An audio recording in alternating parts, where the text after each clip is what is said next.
Assalamualaikum warahmatullahi wabarakatuh.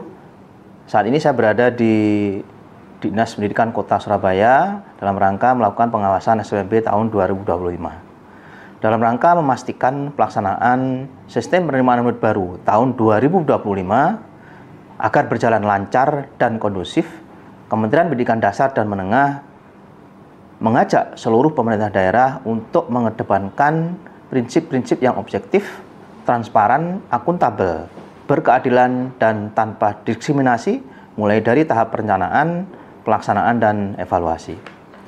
Kemendikdasmen mendorong pemerintah daerah menyelenggarakan SPMB bersama sekolah swasta jika tidak tertampung di sekolah negeri. Kemendikdasmen juga mengajak pemerintah daerah untuk memperhatikan daya tampung per jalur yang ada di SPMB yang saat ini lebih berimbang, proporsional, dan transparan, karena daya tampung yang ditetapkan oleh Pemda telah dikunci, telah disinkronisasikan dengan sistem data pokok pendidikan kita, yaitu Dapodik. Kemendikdasmen terus memperkuat pengawasan dan validasi data, baik jalur prestasi, domisili, afirmasi maupun mutasi, melalui koordinasi dengan Dinas Pendidikan di daerah, serta mendorong satuan pendidikan untuk melakukan verifikasi data dengan Dapodik. Saat ini ada dua perkembangan pelaksanaan SPMB di seluruh Indonesia. Pertama, seluruh pemerintah daerah sudah menetapkan juknis melalui peraturan gubernur untuk provinsi dan bupati wali kota untuk kabupaten kota seluruh Indonesia yang merupakan turunan dari Permendikdasmen nomor 3 tahun 2025 tentang SPMB. Yang kedua, sampai hari ini sudah ada 232 pemerintah daerah kabupaten kota dan 10 pemerintah provinsi atau 50% diantaranya yang sudah melaksanakan implementasi SPMB. Sisanya akan dimulai minggu depan sampai dengan awal Juli tahun 2025. Berdasarkan hasil pantauan dan laporan dari teman-teman UPT kita di seluruh Indonesia yang dilakukan oleh seluruh PIC yang ada di setiap kabupaten kota di 38 provinsi, secara umum pelaksanaan SPMB saat ini telah berjalan dengan lancar, kondusif, dan tidak ada hambatan yang berarti. Adapun masalah atau kriteria atau kendala yang terjadi di lapangan bisa diselesaikan dengan cepat sampai hari ini. Untuk mewujudkan SPMB yang bebas dari praktek kecurangan, seperti murid titipan, intervensi, maupun gratifikasi, dan yang lainnya, Kemendikdasmen mendorong kepada pemerintah daerah untuk memberikan penanganan yang tegas sesuai dengan ketentuan yang berlaku untuk memastikan integritas sistem penerimaan murid baru ini tetap terjaga. Dan kami telah melakukan langkah-langkah mitigasi beberapa hal sebagai berikut. Yang pertama, kami telah melakukan forum pengawasan bersama dengan kementerian lembaga terkait, mulai dari kepolisian, KPK, Ombudsman, KPAI, Komisi Nasional Disabilitas, Kementerian Dalam Negeri, dan kementerian lembaga lain yang terkait.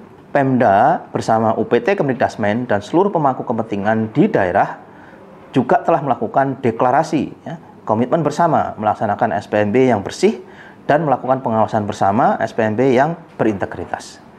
Kementerian Pendidikan Dasar dan Menengah juga terus melakukan pendampingan pada dinas melalui UPT kami dan juga melakukan pemantauan langsung ke sekolah demi memastikan SPMB dapat terlaksana sesuai dengan aturan yang ada. Jika ditemukan dugaan atau kecurangan disertai dengan bukti yang valid, maka kami mendorong langkah-langkah sebagai berikut. Yang pertama, melaporkan kecurangan yang perlu melaporkan kecurangan tersebut kepada Dinas Pendidikan setempat, kepada posko-posko layanan setempat agar segera ditindaklanjuti.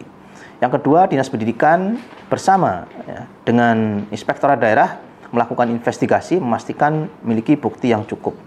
Jika bukti ada dan kemudian sudah ditemukan, maka dilakukan klarifikasi.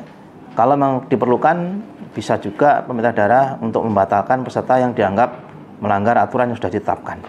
Nah, kami juga mendorong memberikan sanksi administratif jika ada unsur dari sekolah, pengawas atau pihak-pihak lain di dalam kelembagaan dinas pendidikan atau di satuan pendidikan untuk segera diberikan sanksi yang sesuai.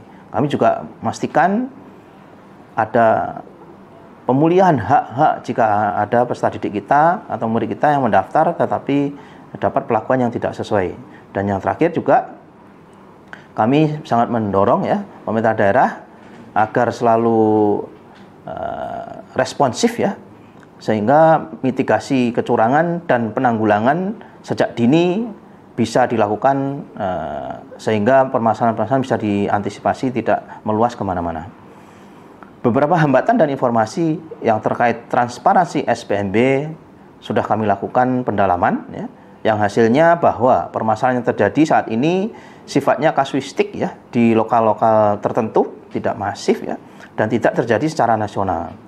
Sebagai contoh ya, pelaksanaan SPMB yang sempat berawal dimulai di Surabaya ya, waktu itu ada antrian dan ternyata memang antrian itu hanya sebentar dan hanya terjadi di 1-2 sekolah dan sudah selesai dalam waktu yang cepat ya, sehingga bisa diselesaikan dan di hari-hari berikutnya sudah dilakukan penyesuaian sehingga sekolah-sekolah yang menerima tempat untuk melakukan verifikasi PIN juga sudah ditambah dan waktu untuk mengambil PIN juga sudah diextend sampai tanggal 20 ya.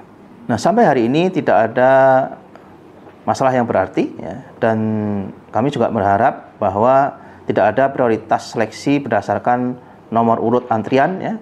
Jadi Bapak Ibu tidak perlu khawatir tidak memperoleh layanan pendaftaran SPMB. Bahkan hasil investigasi yang kami lakukan ditemukan fakta bahwa antrian tersebut akhirnya sudah selesai di siang hari. Jika ada beberapa dugaan pungli di Kota Bandung yang kemarin kita dengar sama-sama dan juga di Kota Tangerang, Kemendikdasmen dalam hal ini Pak Wamen Fajar juga langsung menemui Wali Kota Bandung ya, Pak Farhan, dan melakukan pemantauan langsung. Selain itu juga berdasarkan penelusuran dari Kemendikdasmen kepada Dinas Pendidikan, kepada Ombudsman dan juga pihak sekolah bahwa kabar tersebut ternyata memang tidak benar dan tidak terbukti ada pungutan di satuan pendidikan tersebut.